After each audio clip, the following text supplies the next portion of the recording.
Durante 7 longos anos, ninguém na pequena vila de Santa Quitéria do Cerrado ouviu Bernardo Quintela dar uma única risada, e quase ninguém o viu sorrir.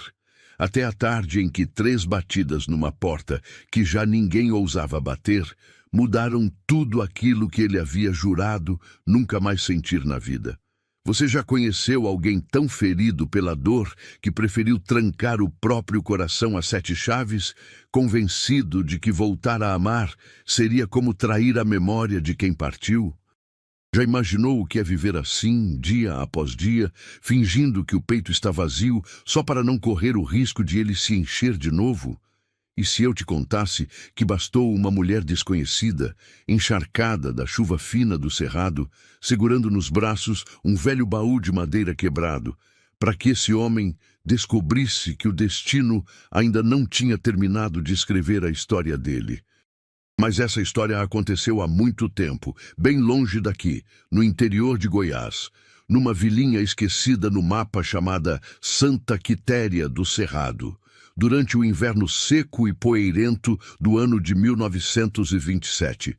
Antes de mergulharmos juntos nessa história de amor, de perdas e de segundas chances, eu quero te pedir uma coisinha.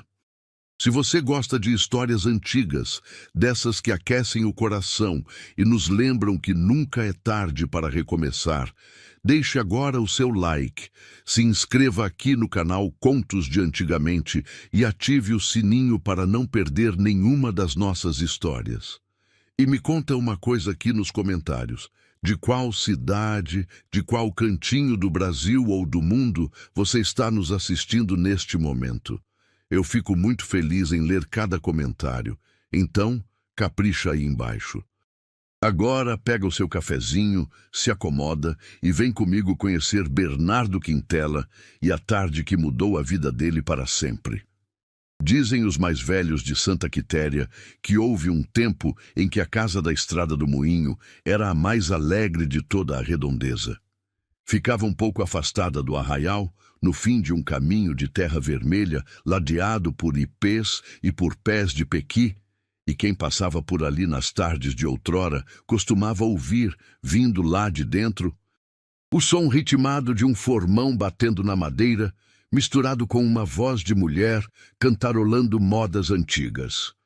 Era a casa de Bernardo Quintela, o marceneiro, e de sua esposa, Madalena. Bernardo era, naquele tempo, o homem mais requisitado de toda a região quando o assunto era madeira. Não havia noiva no cerrado que não sonhasse com um enxoval guardado num baú feito por ele. Não havia fazendeiro de respeito que não exibisse na sala uma mesa de jacarandá saída de suas mãos.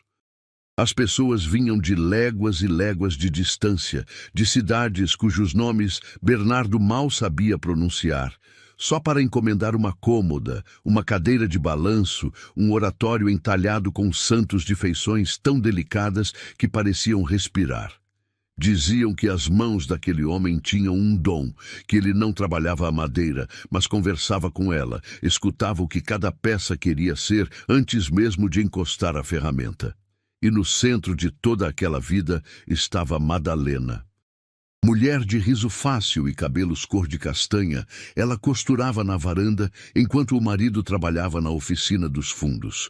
E os dois passavam o dia inteiro assim, cada um no seu ofício, mas trocando palavras, gracejos e olhares por entre as janelas abertas.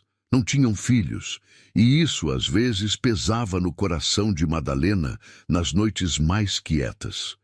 Mas Bernardo costumava dizer, abraçando-a por trás enquanto ela olhava o horizonte, que tinha nela o mundo inteiro de que precisava, e que enquanto a tivesse por perto não havia vazio que ele não soubesse preencher. Eram felizes de uma felicidade simples, dessas que não fazem barulho, mas que enchem uma casa até o teto. Foi numa época de chuvas fortes, dessas que transformam os córregos mansos em rios bravos da noite para o dia, que a desgraça entrou na vida de Bernardo Quintela. Madalena adoeceu de uma febre que veio sorrateira e foi crescendo, sem que os chás de Dona Esmeralda nem as rezas da vila inteira conseguissem deter. O médico mais próximo morava a um dia inteiro de viagem a cavalo, e quando finalmente chegou, abrindo a porta com o paletó encharcado e a maleta na mão, já era tarde demais. Bernardo segurou a mão da esposa até o último suspiro dela, e quando aquela mão esfriou entre as suas, alguma coisa dentro dele esfriou junto e nunca mais voltou a esquentar. Dizem que no enterro de Madalena ele não chorou. Ficou parado à beira da cova, o chapéu nas mãos, o olhar perdido num ponto qualquer do horizonte, enquanto a vila inteira desfilava diante dele, murmurando pêsames que ele parecia não escutar. E quando o último vizinho foi embora e só restou o coveiro jogando as últimas pás de terra, Bernardo deu as costas, caminhou de volta para casa pela estrada do moinho, entrou na oficina e fechou a porta. Foi a última vez que muita gente o viu de perto. A partir daquele dia, o som do formão batendo na madeira silenciou. As encomendas começaram a se acumular do lado de fora, recados deixados em bilhetes presos na cerca, gente batendo palmas no portão sem nunca obter resposta. Aos poucos, cansados de insistir, os fregueses pararam de vir. A casa que um dia fora a mais alegre da redondeza foi se cobrindo de mato e de silêncio, e o homem que vivia nela transformou-se, aos olhos de Santa Quitéria, numa espécie de fantasma. Saía de casa apenas o necessário, sempre nas primeiras horas da manhã, quando a vila ainda dormia, para comprar o básico na venda de Dona Esmeralda e desaparecer de novo pela estrada de terra antes que alguém puxasse conversa. 7 anos se passaram dessa maneira, 7 invernos secos e 7 verões de chuva, e em nenhum deles Bernardo Quintela voltou a sorrir. O cabelo, antes negro, ganhou fios brancos nas têmporas. A barba, que ele deixara crescer sem cuidado, deu-lhe um ar mais velho do que os seus 40 e poucos anos. E embora ainda fosse um homem forte, de ombros largos e mãos firmes, havia nos olhos dele uma tristeza tão funda e tão antiga que as pessoas baixavam o rosto quando cruzavam com ele na estrada, sem saber o que dizer. Na venda, ao pé do fogão a lenha, era assunto certo nas tardes preguiçosas. Dona Esmeralda, que conhecera Bernardo menino e gostava dele como se fosse parente, sempre saía em sua defesa quando a conversa esquentava. Ela dizia, mexendo a panela de doce de leite com a colher de pau, que aquele homem tinha um coração de ouro escondido debaixo de toda aquela casca, e que ninguém ali tinha o direito de julgar a dor alheia sem nunca ter calçado os sapatos dela. Mas mesmo Dona Esmeralda, no fundo, balançava a cabeça com pena e dizia baixinho que o pobre do Bernardo havia enterrado o coração junto com a Madalena e que homem nenhum voltava a amar depois de uma dor daquele tamanho. Era o que todos pensavam. Era o que parecia ser simplesmente a verdade. O único que ainda teimava em furar aquela parede era Vicente, o ferreiro. Homem grande, de braços grossos de tanto malhar o ferro e de gargalhada que ecoava pela vila inteira, Vicente fora amigo de infância de Bernardo e era o único ser vivo que o marceneiro não conseguira afastar de todo. Uma vez por semana, sem falta, Vicente subia a estrada do moinho com uma garrafa de cachaça boa debaixo do braço, sentava-se na varanda da casa do amigo, mesmo sem ser convidado, e ficava ali, falando dos assuntos da vila, das chuvas que viriam ou não viriam, do preço do gado, enquanto Bernardo o escutava em silêncio, soltando uma ou outra palavra de vez em quando. Vicente dizia que não desistiria do amigo, nem que vivesse 100 anos, e que um dia, nem que fosse à força, ele ainda haveria de ver Bernardo Quintela rir de novo. Bernardo apenas balançava a cabeça e dizia que o amigo perdia tempo, que algumas coisas, depois de quebradas, não tinham mais conserto. Ele não imaginava o quanto estava enganado. Foi numa tarde de junho daquele ano de 1927 que tudo começou a mudar.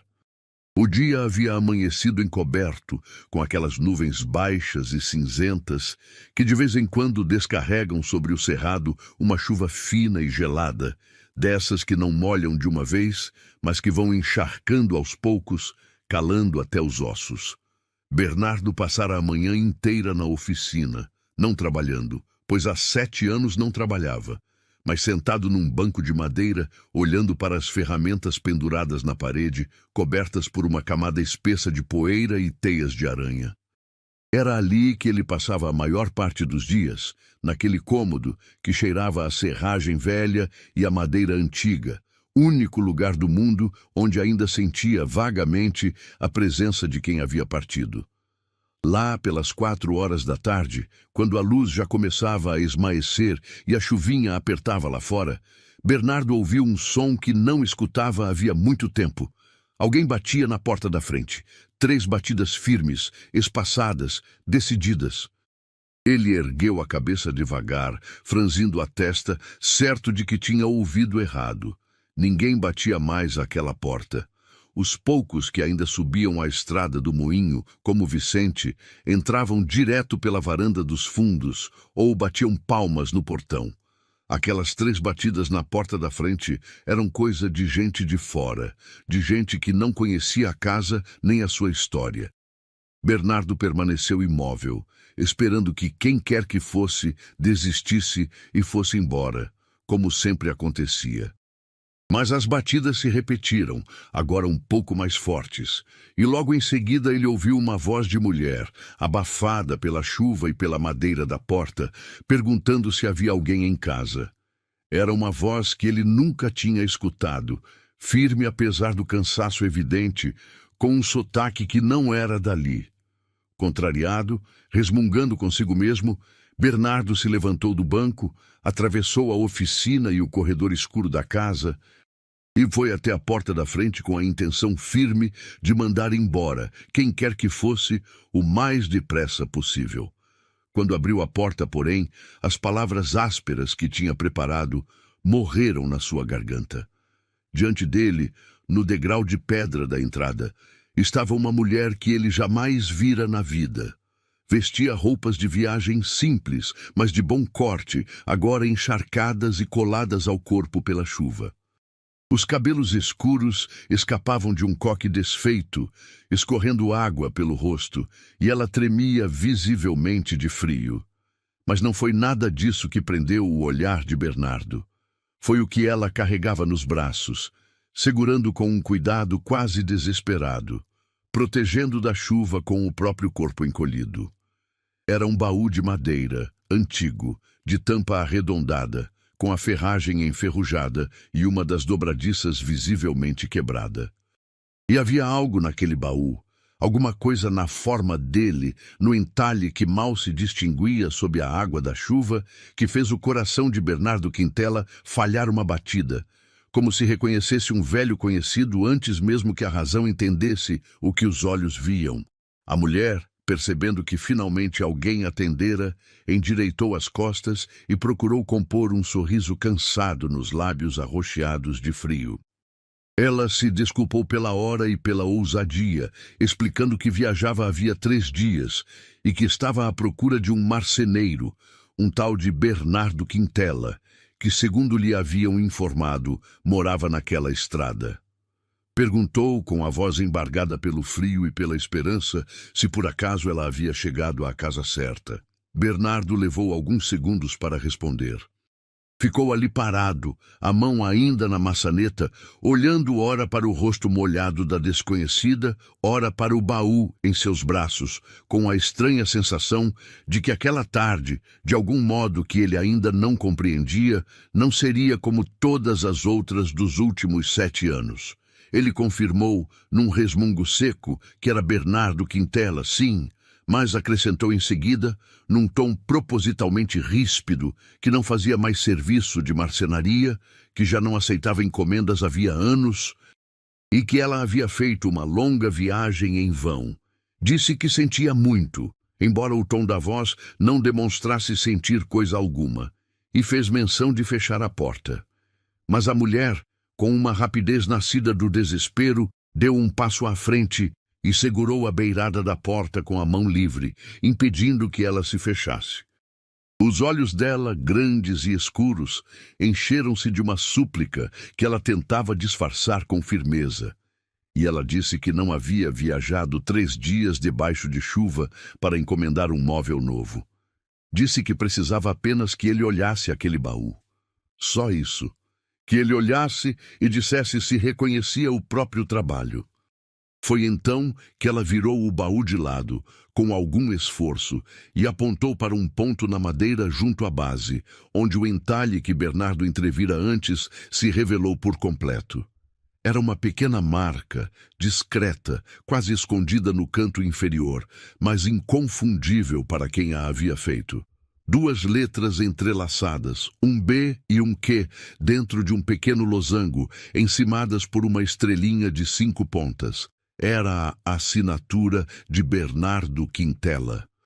Era a marca que ele gravava, no auge da sua arte, em cada peça que considerava digna do seu nome. E ele não via aquela marca, não via aquele baú em particular, havia muitos e muitos anos, desde antes mesmo de Madalena adoecer.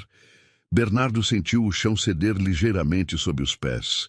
A chuva continuava a cair, fina e fria, molhando agora também as suas mãos e o batente da porta, mas ele mal percebia.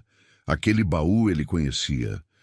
Aquele baú ele se lembrava de ter feito com esmero num tempo em que a vida ainda tinha cor. Lembrava-se da madeira, um cedro perfumado e claro. Lembrava-se do desenho dos entalhes na tampa, flores de ipê e ramos de pequizeiro entrelaçados. Lembrava-se até do dia em que o entregara. Mas o que ele não conseguia entender, o que fazia a sua cabeça girar ali no degrau da porta, era como aquele baú em particular, que ele fizera por encomenda muitos anos atrás para uma pessoa muito específica, havia parado nos braços daquela mulher desconhecida e encharcada, vinda sabe-se lá de onde, batendo à sua porta numa tarde chuvosa de junho. Ele ergueu os olhos do baú para o rosto dela e, pela primeira vez em 7 anos, sentiu uma coisa que não era luto, nem raiva, nem cansaço. Era curiosidade. Uma curiosidade incômoda, que ele não pedira e que não sabia se queria sentir, mas que já estava ali, fincada no peito, como um espinho. Perguntou a ela, com a voz um pouco menos áspera do que antes, de onde havia tirado aquele baú.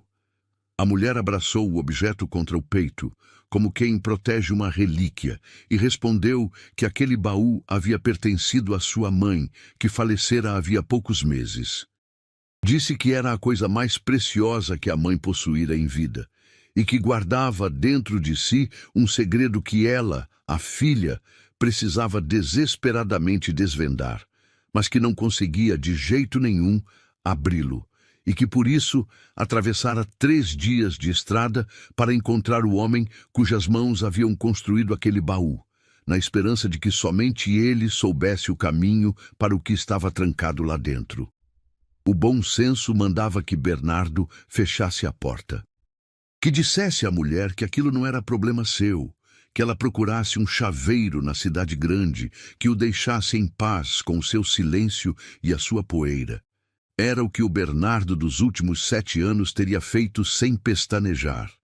Mas havia aquela chuva fina caindo, havia aquela mulher tremendo de frio no degrau da sua casa com os lábios já roxos, havia aquele baú que era obra das suas próprias mãos num tempo feliz, e havia, sobretudo, aquela curiosidade nova e incômoda fincada no peito. Bernardo soltou um suspiro longo, pesado, daqueles que parecem carregar anos inteiros, e fez algo que ele próprio mal acreditou estar fazendo. Deu um passo para o lado, abriu mais a porta e disse, num tom emburrado para disfarçar o que quer que estivesse sentindo, que ela entrasse logo, antes que pegasse uma pneumonia e morresse ali na porta dele, dando trabalho. A mulher hesitou por um instante, surpresa com a reviravolta, mas o frio falou mais alto e ela entrou, agradecendo num fio de voz. Bernardo fechou a porta atrás dela, abafando o ruído da chuva, e por um momento os dois ficaram ali, no corredor escuro e silencioso da casa, dois desconhecidos respirando o mesmo ar parado, sem saber direito o que dizer. A casa estava quase às escuras e cheirava a madeira velha e a tempo parado. Bernardo acendeu um lampião que estava sobre uma mesinha e a luz amarela e trêmula revelou um pouco do estado das coisas. Os móveis cobertos de pó, as paredes antes caiadas agora encardidas, o ar geral de abandono de uma casa onde alguém apenas existe, mas não vive de verdade. A mulher olhou ao redor discretamente e teve o cuidado de não deixar transparecer no rosto o que pensava daquilo tudo. Bernardo a conduziu até a cozinha, que ficava nos fundos, e era o único cômodo da casa que conservava algum calor humano, por causa do fogão a lenha que ele acendia todas as tardes. Mandou que ela se sentasse perto do fogo para se aquecer e secar as roupas, e meio sem jeito foi buscar um cobertor velho, mas limpo num dos quartos, que estendeu sobre os ombros dela sem dizer palavra. Depois, ainda em silêncio, pôs água para ferver e preparou um café forte, dessas coisas que as mãos fazem sozinhas, quando a cabeça está confusa demais para pensar. Enquanto a água esquentava, ele a observava de canto de olho, ainda tentando entender o que aquela tarde tinha de tão diferente, e por que diabos ele a deixara entrar. Foi tomando aquele café quente, com as mãos enroladas na caneca de ágata para se aquecer, que a mulher finalmente se apresentou como devia. Disse que se chamava Cecília Arruda, que vinha de uma cidade distante, do outro lado das serras, onde trabalhava como professora primária. Contou que era filha única, que perdera o pai ainda menina e que fora criada pela mãe, uma mulher de poucas palavras e muitos segredos, chamada Doralice. E que essa mãe, Doralice, havia falecido 3 meses antes, deixando para ela, como herança, pouca coisa de valor material, mas aquele baú que ela sempre guardara trancado no quarto e que jamais permitira que ninguém, nem mesmo a própria filha, abrisse ou tocasse.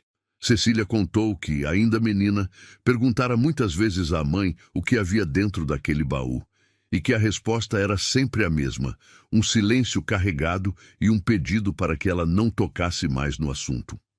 Com o tempo, ela aprendera a não perguntar. O baú tornou-se parte da paisagem da casa, um móvel mudo que guardava o que quer que guardasse, e Cecília cresceu, formou-se professora, e seguiu a vida sem pensar mais naquilo. Até que a mãe adoeceu e, nos últimos dias de vida, já febril e confusa, começou a falar coisas desconexas sobre o baú. Pedia perdão a alguém que Cecília não conhecia. Falava de uma promessa não cumprida, de uma verdade que precisava vir à tona antes que fosse tarde demais. E, num momento de lucidez, poucas horas antes de partir, segurou a mão da filha com uma força que já não devia ter. Olhou a fundo nos olhos e disse que a resposta para tudo estava dentro do baú, e que somente o homem que o construíra saberia abri-lo sem destruí-lo, porque ele havia feito aquele baú com um segredo dentro da própria madeira. A voz de Cecília falhou ao contar essa parte, e ela baixou o rosto, fitando o café, como se ali estivessem todas as perguntas para as quais ela não tinha resposta.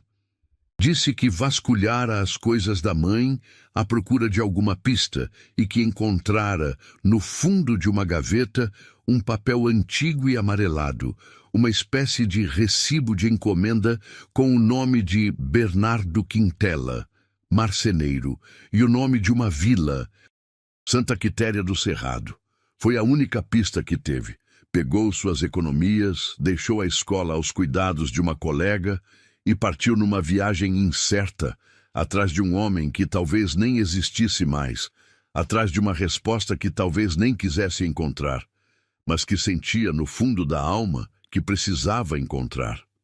E ali estava ela, 3 dias depois, encharcada e exausta, sentada na cozinha daquele homem, descobrindo que ele de fato existia, e que, de fato, reconhecera a sua obra. Bernardo escutou tudo aquilo em silêncio, e quanto mais Cecília falava, mais um nome ressoava dentro dele como um sino distante. Doralice. Ele conhecia esse nome. Não de imediato, não com clareza, mas como se ele estivesse guardado num canto empoeirado da sua memória, junto com tantas outras coisas que ele havia se esforçado por esquecer. Doralice. Ele se levantou da cadeira sem dizer nada, deixando Cecília confusa, e foi até a oficina.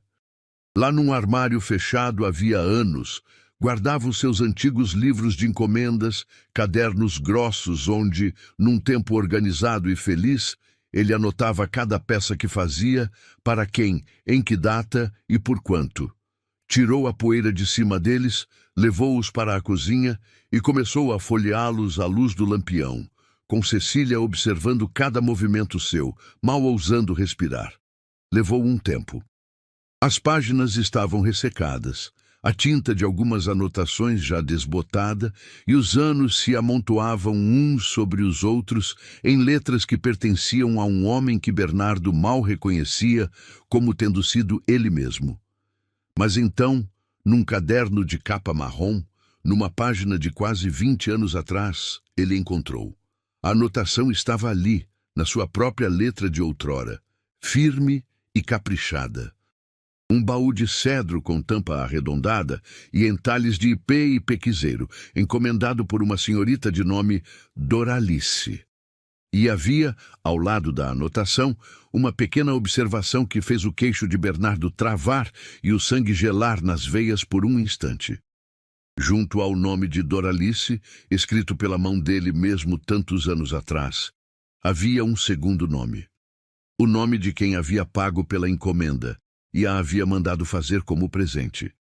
E esse nome era o de alguém que Bernardo conhecia muito bem. Alguém de Santa Quitéria, alguém que ainda estava vivo, ali mesmo na vila. O nome escrito ao lado do de Doralice, na sua própria letra antiga, era o de Dona Aurélia Arruda. Bernardo leu aquele nome 3 vezes, certificando-se de que os olhos não o enganavam à luz fraca do lampião. Dona Aurélia, a velha senhora que morava na casa de paredes azuis ao lado da igreja, que ele cruzava de longe em longe nas suas idas à venda e a quem mal acenava havia anos. Uma mulher já bastante idosa agora, de costas curvadas e passo lento, que vivia recolhida e que, ao que ele se lembrava, perdera muito tempo atrás uma filha em circunstâncias das quais ninguém na vila gostava de falar. E havia mais. Junto àquela anotação, na margem do caderno, numa letra miúda e arredondada que não era a sua, alguém havia escrito um pequeno bilhete de instrução, pedindo discrição e dizendo que a entrega fosse feita com cuidado. Bernardo conhecia aquela letra melhor do que conhecia a própria. Era a letra de Madalena. Era a letra da sua falecida esposa. O chão pareceu sumir de novo sob os seus pés. Ele se segurou na beirada da mesa e, por um instante, a cozinha inteira rodou ao seu redor. As chamas do fogão, o rosto preocupado de Cecília, as paredes encardidas, tudo girando numa confusão de memória e de tempo. Madalena. Só Madalena tinha tocado naquele caderno, tinha escrito naquela página, tinha estado envolvida na confecção daquele baú que agora voltava à casa deles depois de tantos anos, carregado nos braços de uma desconhecida. Aquilo não era acaso. Aquilo não podia ser simples acaso.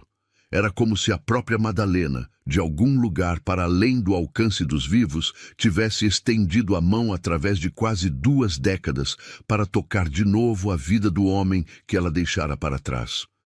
Cecília percebeu a mudança no rosto dele, a palidez súbita, o tremor nas mãos calejadas, e levantou-se da cadeira preocupada, perguntando se ele estava passando mal, se queria que ela buscasse um copo d'água. Bernardo balançou a cabeça que não, mas demorou a recuperar a voz. Quando conseguiu falar, foi para perguntar a ela, num tom rouco e baixo, se a sua mãe, Doralice, alguma vez havia mencionado o nome de Santa Quitéria ou o nome de uma família chamada Arruda, ou o nome de uma moça, uma amiga, chamada Madalena. Cecília franziu a testa, surpresa com a intensidade da pergunta. Respondeu que sua mãe quase nunca falava do passado, que era um assunto que lhe trazia uma tristeza grande demais. Mas que sim, havia um nome que Doralice repetia às vezes, sobretudo nos últimos tempos, num tom de saudade. Um nome de mulher. E esse nome era Madalena. Bernardo fechou os olhos. Sentiu uma coisa quente e antiga subir-lhe pela garganta. Uma coisa que ele não permitia sentir havia tanto tempo que quase não a reconhecia mais. Era emoção pura, sem disfarce. Quando voltou a abrir os olhos, eles estavam marejados, e ele se virou rapidamente para o fogo, fingindo mexer na lenha, para que a moça não percebesse. Mas Cecília percebeu. Percebeu e teve a delicadeza de não dizer nada, de apenas voltar a se sentar e esperar em silêncio respeitoso que aquele homem fechado e ferido encontrasse as palavras que evidentemente lutavam para sair. Quando ele finalmente se virou de novo para ela, alguma coisa havia mudado no seu rosto. A dureza de antes não estava mais lá, ou pelo menos não inteira. Em seu lugar, havia uma expressão que misturava espanto, dor e uma espécie de assombro reverente. Ele disse a Cecília, com a voz ainda embargada, que a história daquele baú era muito maior do que ela imaginava. Que aquele baú não tinha sido feito apenas por encomenda de uma desconhecida, que ele havia sido encomendado ali mesmo, em Santa Quitéria, por uma senhora chamada Aurélia Arruda, que morava a poucos minutos dali e que ainda estava viva. E que, mais do que isso, a sua falecida esposa, a mulher que ele amara mais do que a própria vida e cuja morte o transformara naquele homem amargo que Cecília encontrara, tinha tido parte na confecção daquele baú. Que a tal Madalena, de quem a mãe de Cecília falava com saudade, não era uma estranha, era a sua Madalena. Cecília levou a mão à boca, os olhos arregalados, sem conseguir acreditar no que ouvia. Ficaram os dois em silêncio por um longo momento, o crepitar do fogo enchendo o vazio entre eles, cada um tentando absorver a dimensão do que acabava de se revelar. Lá fora, a chuva fina continuava a cair sobre o cerrado, e a noite havia caído por completo, deixando a casa numa escuridão só quebrada pela luz do lampião e pelo brilho alaranjado do fogão.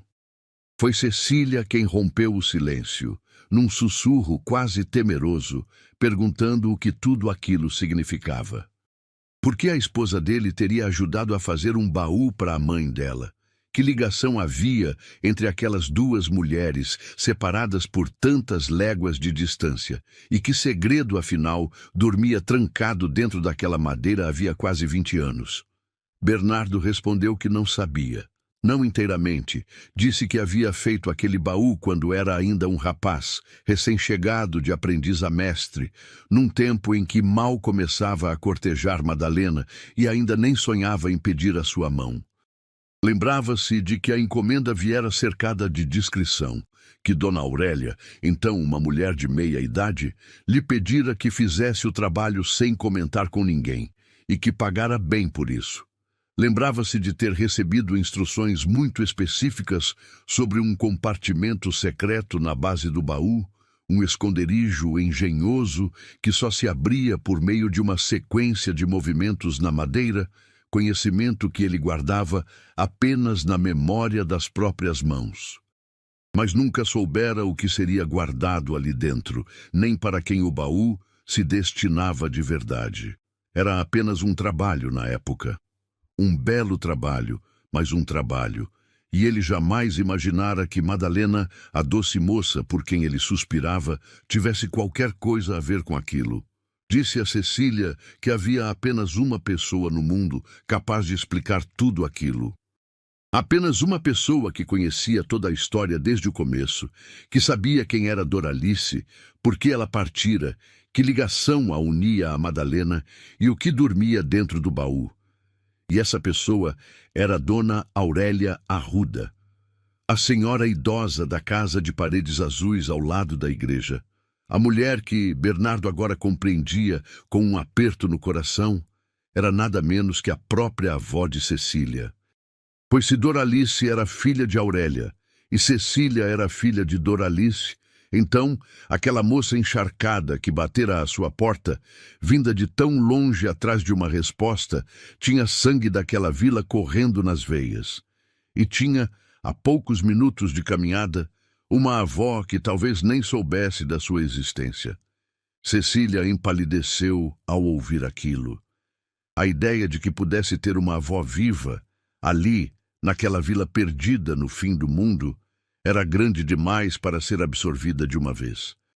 Ela balbuciou que sua mãe nunca lhe falara de uma avó, que sempre dissera que não tinha mais família, que estava sozinha no mundo desde muito jovem. E foi então que Bernardo, olhando aquela moça atônita e exausta diante de si, sentiu nascer no peito uma coisa que ele acreditava ter morrido para sempre 7 anos antes, à beira de uma cova. Sentiu o desejo de ajudar alguém. Sentiu o desejo de fazer parte de alguma coisa de novo. E sem se permitir pensar demais, para não recuar, disse a Cecília que já era tarde, que a chuva não daria trégua e que ela passaria a noite ali, num quarto limpo que ele arrumaria, e que no dia seguinte, logo cedo, eles dois iriam juntos até a casa de paredes azuis, bater na porta de Dona Aurélia. Porque algumas portas, ele disse com uma voz que surpreendeu a si mesmo pela suavidade, precisam ser abertas, por mais tempo que tenham ficado fechadas. Aquela noite foi a mais estranha que a velha casa da Estrada do Moinho conhecera em muitos anos. Bernardo arrumou para Cecília o antigo quarto de hóspedes, sacudindo a poeira dos lençóis e abrindo a janela para arejar o ambiente fechado. E a moça, vencida pelo cansaço de 3 dias de viagem, adormeceu quase no instante em que a cabeça tocou o travesseiro. Mas Bernardo não dormiu. Passou a noite inteira sentado na cozinha, à luz do lampião, com o velho caderno de encomendas aberto sobre os joelhos e o baú de cedro à sua frente, passando os dedos lentamente sobre os entalhes que suas próprias mãos haviam feito numa vida que parecia pertencer a outro homem. As flores de ipê, os ramos de pequizeiro. E ali, no canto inferior, a sua marca, o B e o Q, entrelaçados sob a estrelinha de 5 pontas. Quanto mais olhava para aquele baú, mais memórias adormecidas iam despertando dentro dele. Lembrou-se de Madalena moça, de tranças e vestido de chita, surgindo na janela da oficina dele com um cesto de quitandas, fingindo que passava ali por acaso. Lembrou-se da primeira vez em que segurara a mão dela, num arraial de junho muito parecido com aquele, debaixo de uma fogueira que estalava no escuro. Lembrou-se do casamento, da casa que construíram juntos, dos planos que fizeram, dos filhos que sonharam e que nunca vieram, da maneira como ela ria quando ele contava uma piada sem graça, da maneira como ela cantarolava enquanto costurava na varanda. E lembrou-se, por fim, da febre, do médico que chegou tarde, da mão que esfriou entre as suas. E pela primeira vez em 7 anos, sozinho naquela cozinha, com o som da chuva lá fora e o cheiro do cedro no ar, Bernardo Quintela chorou. Chorou baixinho, sem pressa, deixando que as lágrimas que ele represara por tanto tempo escorressem livres pelo rosto barbado. E havia naquele choro, pela primeira vez, mais alívio do que dor. O que ele não sabia, enquanto chorava ali sozinho na madrugada, era que aquela tarde chuvosa em que uma desconhecida batera à sua porta não havia trazido apenas um velho baú e um velho mistério. Havia trazido o começo de uma reviravolta que mudaria não só a vida dele, mas a de Cecília, a da velha Aurélia e a de toda Santa Quitéria do Cerrado. Pois há segredos que, uma vez começados a desenterrar, não param mais até virem inteiros à luz do dia. E havia naquela vila adormecida sob a chuva mais de uma pessoa interessada em que certos segredos jamais fossem desenterrados. O sol nasceu límpido na manhã seguinte, como costuma acontecer no cerrado depois das chuvas de inverno, lavando o céu de um azul tão intenso que doía nos olhos. A terra vermelha exalava aquele cheiro bom de chão molhado. Os pássaros cantavam nos galhos dos ipês como se quisessem recuperar o tempo perdido, e a velha casa da estrada do moinho amanheceu banhada por uma luz que não a visitava havia muito tempo. Cecília acordou com o cheiro de café fresco e de pão de queijo assando, e por um momento, naquele estado entre o sono e a vigília, esqueceu onde estava e imaginou-se de volta à casa da infância, com a mãe ainda viva na cozinha. Quando a realidade voltou, trouxe consigo uma mistura de tristeza e de uma esperança nova e trêmula que ela ainda não sabia se devia alimentar. Encontrou Bernardo na cozinha e mal o reconheceu. O homem havia aparado a barba, vestido uma camisa limpa e penteado os cabelos grisalhos, e embora o olhar ainda carregasse aquela tristeza antiga, havia agora nele uma determinação que não estava lá na véspera. Sobre a mesa, além do café e do pão de queijo que ele havia preparado, estava o baú de cedro, cuidadosamente limpo da poeira da viagem, brilhando suavemente sob a luz da manhã. Bernardo desejou-lhe bom dia com uma polidez quase desajeitada, como quem reaprende gestos esquecidos, e disse que, se ela tivesse comido e se sentisse pronta, eles poderiam ir. Cecília percebeu que ele estava nervoso, que aquela visita à casa de paredes azuis significava para ele muito mais do que ele deixava transparecer, e sentiu por aquele homem áspero e ferido uma onda inesperada de ternura. Foram a pé, lado a lado, pela estrada de terra que descia o morro em direção ao arraial, o baú carregado nos braços fortes de Bernardo. A vila despertava aos poucos, e foi um pequeno escândalo silencioso ver Bernardo Quintela, o marceneiro fantasma que ninguém via havia anos à luz do dia, descer a rua principal acompanhado de uma moça desconhecida e carregando um baú. As cortinas se mexiam nas janelas, as conversas paravam na porta da venda, e Dona Esmeralda, que varria a calçada do estabelecimento, ficou com a vassoura suspensa no ar e a boca aberta de espanto.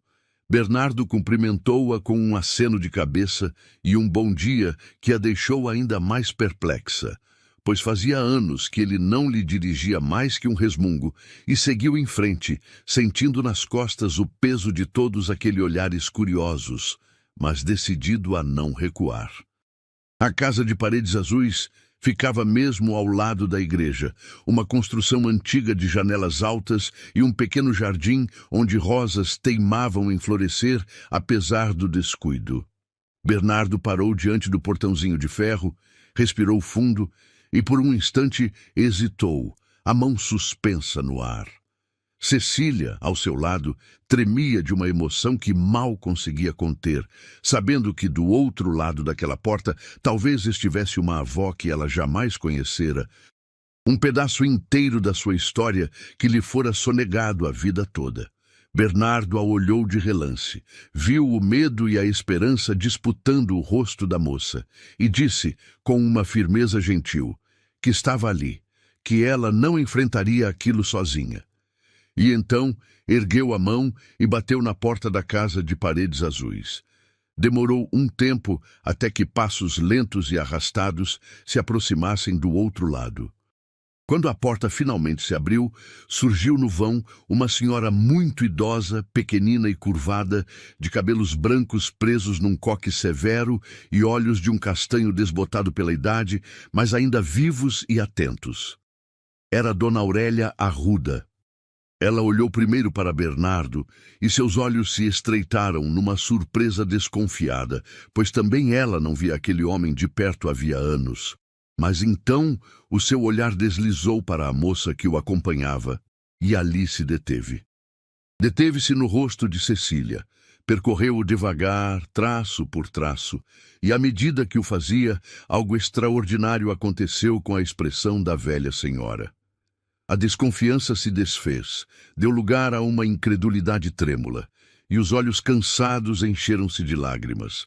A mão enrugada subiu até a boca e, num sussurro que mais pareceu um soluço, Dona Aurélia pronunciou um único nome.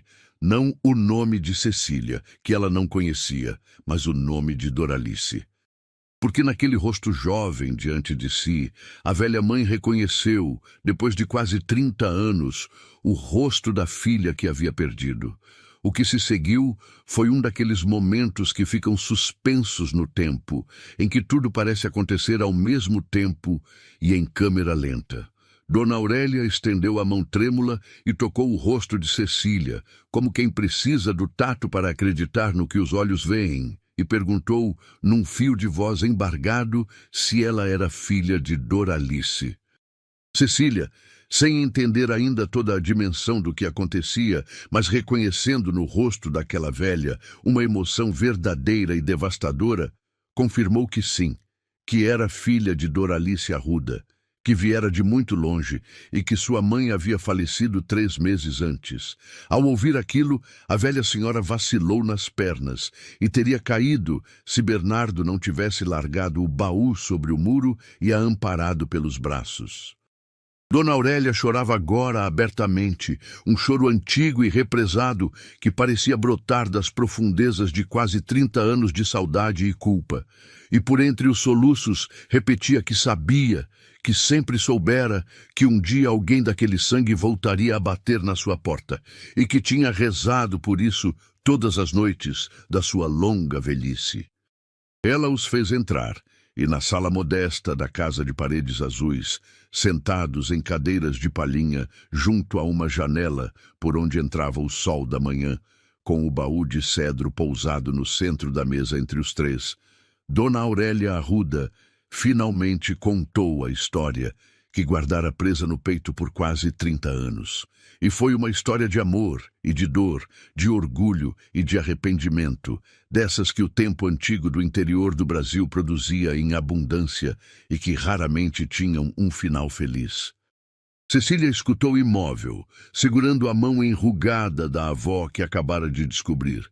E Bernardo escutou também, sentindo a cada palavra os fios invisíveis que ligavam aquela história à sua própria, à sua Madalena, ao homem que ele havia sido e ao que se tornara. Dona Aurélia contou que tivera muitos anos antes uma única filha, Doralice, à luz dos seus olhos, a criança mais alegre e teimosa que a vila já vira. O marido dela, Genaro Arruda, pai de Doralice, era homem honrado e trabalhador, mas duro como a madeira de lei, escravo de um senso de honra e de aparência que valia para ele mais do que o próprio sangue. Doralice cresceu bonita e de espírito livre, e quando chegou à idade de casar, o pai já tinha planos para ela, um casamento arranjado com o filho de um fazendeiro próspero da região, um arranjo que elevaria o nome dos Arruda e garantiria o futuro de todos. Mas o coração de Doralice, contou a velha com um sorriso triste, não entendia de planos nem de conveniências. Doralice havia se apaixonado por outro homem. Um rapaz pobre, mascate de profissão, que passava pela vila de tempos em tempos vendendo miudezas e que tinha os olhos mais doces e a conversa mais bonita que ela jamais ouvira.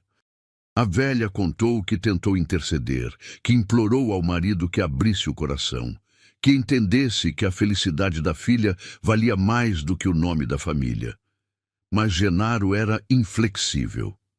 Quando descobriu que Doralice e o mascate planejavam fugir para se casar, teve um acesso de fúria, proibiu a filha de sair de casa, mandou o rapaz embora da vila sob ameaças. E Doralice, que herdara do pai justamente a teimosia que agora os punha em rota de colisão, fez a escolha que partiria o coração de todos. Numa madrugada, fugiu. Deixou para trás a casa, a vila, os pais, tudo o que conhecia, e partiu com o homem que amava rumo ao desconhecido, atravessando as serras em busca de uma vida que fosse dela e de mais ninguém. E Genaro Arruda, no auge do seu orgulho ferido, fez algo que Dona Aurélia jamais lhe perdoaria de todo. Declarou a filha morta. Proibiu que o nome dela fosse pronunciado dentro de casa. Mandou rezar uma missa de 7º dia, como se ela tivesse de fato falecido, e disse a quem quisesse ouvir que não tinha mais filha alguma. Dona Aurélia fez uma pausa longa aqui, enxugando os olhos com um lenço bordado, e Cecília, com a voz embargada, perguntou o que havia acontecido depois. A velha contou que durante anos não teve notícia alguma da filha, que sofreu em silêncio, pois o marido proibia até a menção do nome de Doralice, e que envelheceu, rezando para que, onde quer que a filha estivesse, fosse feliz e estivesse a salvo. Mas o que ela contou em seguida fez o coração de Bernardo apertar-se no peito, pois Dona Aurélia revelou que não estivera completamente sozinha naquela dor. Havia uma jovem na vila, a melhor amiga de Doralice desde a infância, quase uma irmã de coração, que sofrera a partida dela quase tanto quanto a própria mãe. Uma moça de riso fácil e alma generosa, que se recusara a aceitar que Doralice fosse simplesmente apagada da face da terra, como o velho Genaro queria. E o nome dessa moça era Madalena. Bernardo fechou os olhos ao ouvir o nome da esposa pronunciado pela velha senhora. Dona Aurélia continuou, contando que Madalena vinha visitá-la às escondidas nos horários em que Genaro estava no campo, e que as duas, a mãe e a amiga da filha exilada, choravam juntas a ausência de Doralice e mantinham viva a sua memória. Foi Madalena, contou a velha, quem teve a ideia. Anos depois da fuga, quando finalmente chegou à vila, por meio de um antigo conhecido do Mascate, a notícia de onde Doralice estava vivendo, foi Madalena quem disse a Dona Aurélia que elas não podiam deixar aquela mulher pensar que havia sido esquecida, que precisavam mandar-lhe alguma coisa, um sinal, uma prova de que ainda era amada e lembrada na terra que a expulsara. E foi assim que nasceu a ideia do baú. A velha senhora olhou então para Bernardo e um sorriso trêmulo iluminou-lhe o rosto enrugado. Disse que fora Madalena quem sugerira encomendar o baú ao jovem marceneiro, por quem ela, Madalena, andava tão apaixonada naquele tempo, um tal de Bernardo Quintela, de quem todos diziam que tinha mãos abençoadas. Disse que Madalena garantira que ele faria um trabalho digno de guardar tesouros e que sabia ser discreto, e que assim foi feito.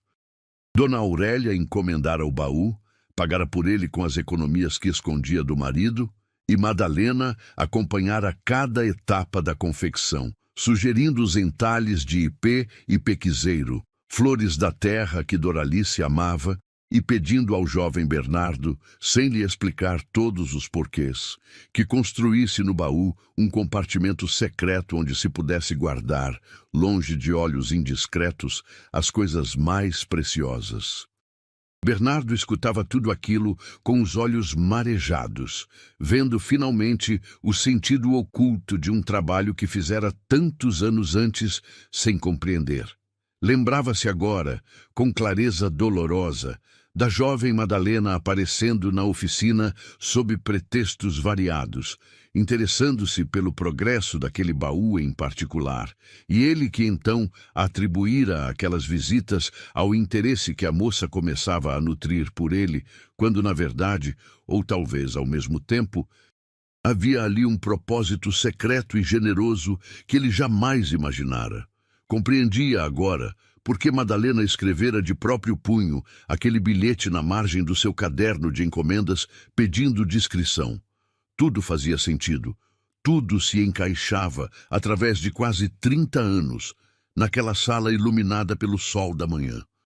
Se você está chegando agora, ou se está acompanhando comigo desde o começo, deixe aqui nos comentários a palavra saudade, para eu saber que você está sentindo essa história tão fundo quanto eu. E vamos continuar, porque o baú ainda guarda o seu segredo, e nem tudo em Santa Quitéria queria que ele fosse aberto. Dona Aurélia contou que, uma vez pronto o baú, Ela e Madalena guardaram dentro dele tudo o que o coração mandava. Cartas, muitas cartas. Cartas que a mãe escrevera à filha ao longo dos anos de ausência e que nunca tivera para onde enviar. Cartas que Madalena escrevera à amiga do peito, retratos de família, um terço que pertencera à bisavó de Doralice e uma quantia em dinheiro que pudesse ajudar a moça a tocar a vida lá longe.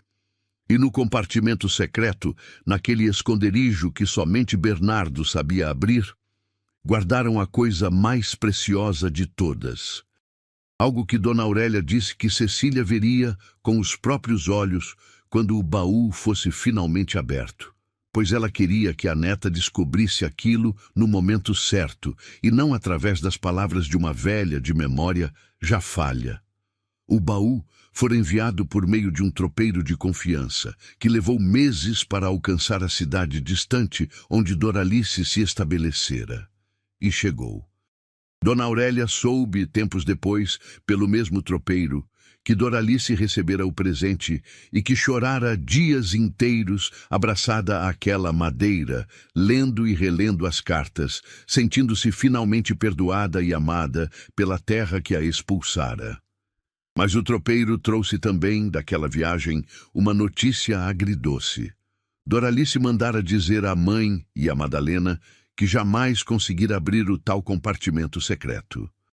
Que procurara, apalpara, tentara de todas as formas, mas que a madeira guardava o seu mistério com firmeza e que ela preferia, assim, deixar aquele último segredo intacto, como uma promessa a ser cumprida algum dia, do que arriscar danificar o presente que tanto amava. E foi assim que o segredo do baú atravessou as décadas, dormindo dentro da madeira, esperando pelas únicas mãos que sabiam libertá-lo. A velha contou ainda que pouco depois do envio do baú, a vida em Santa Quitéria seguira o seu curso de sempre. Madalena e Bernardo casaram-se para a alegria de todos, e Dona Aurélia guardou para sempre uma gratidão silenciosa por aquela moça que a ajudara a estender uma ponte de amor por sobre o abismo aberto pelo orgulho do marido. Genaro Arruda envelheceu sem nunca saber do baú, sem nunca saber que a esposa mantivera, às escondidas, um fio ligando a família à filha banida.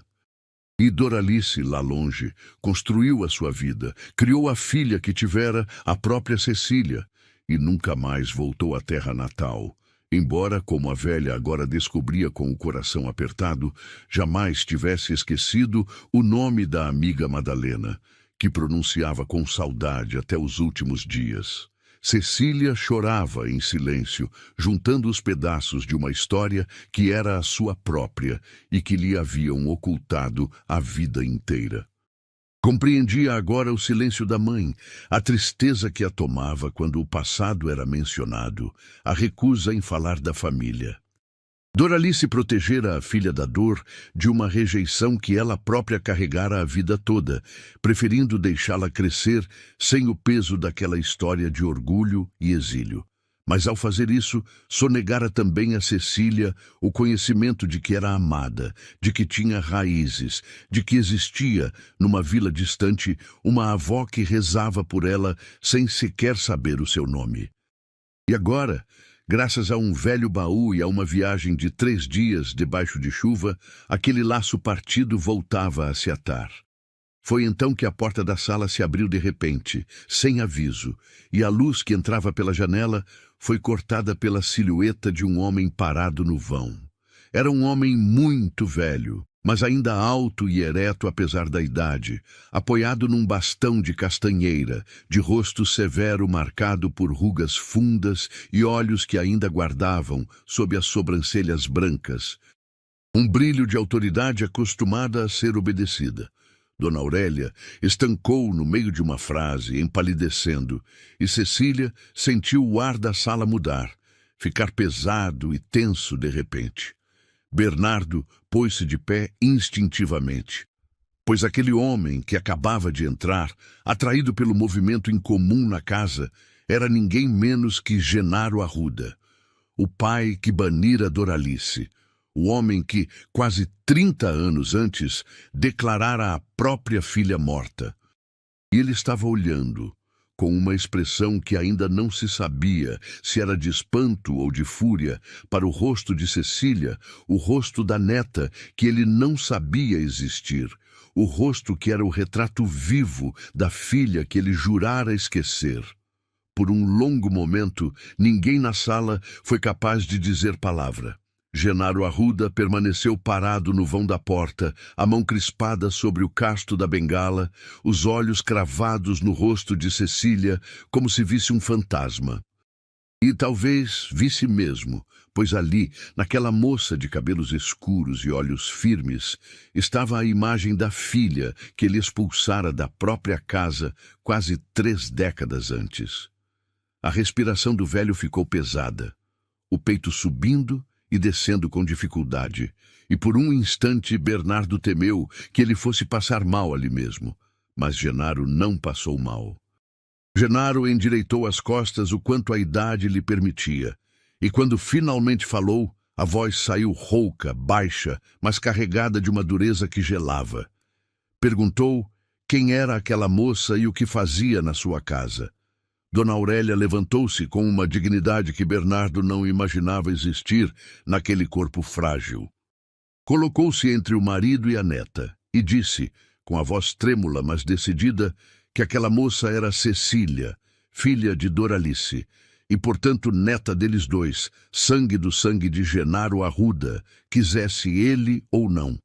Disse que Doralice havia falecido e que a filha dela viajara 3 dias debaixo de chuva para chegar até ali, e que ele, Genaro, podia continuar preso ao seu orgulho pelos anos que ainda lhe restassem de vida, mas que não ousasse, daquela vez, expulsar de casa o último pedaço que sobrara da filha que ele matara em vida com a dureza do seu coração.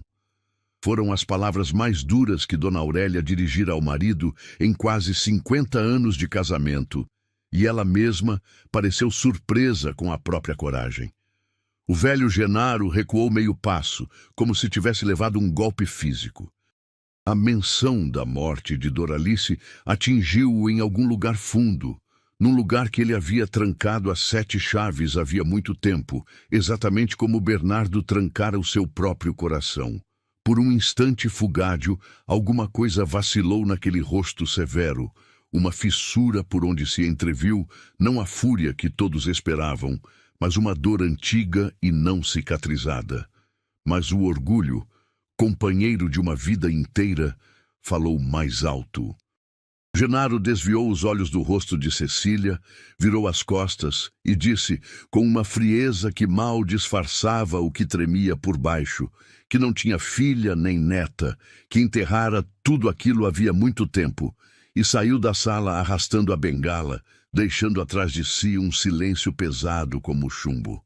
Cecília ficou abalada com a rejeição, e Dona Aurélia chorou de vergonha pelo marido. Mas Bernardo, que conhecia bem demais o preço do orgulho e o peso de um coração trancado, percebeu uma coisa que escapou às 2 mulheres. Ele vira a fissura, vira o instante em que a máscara de Genaro vacilara diante do rosto da neta, e entendeu, com a clareza de quem reconhece em outro a própria doença, que aquele velho não era movido por ódio, mas por uma dor tão grande e tão mal resolvida, que ele preferia negá-la a enfrentá-la.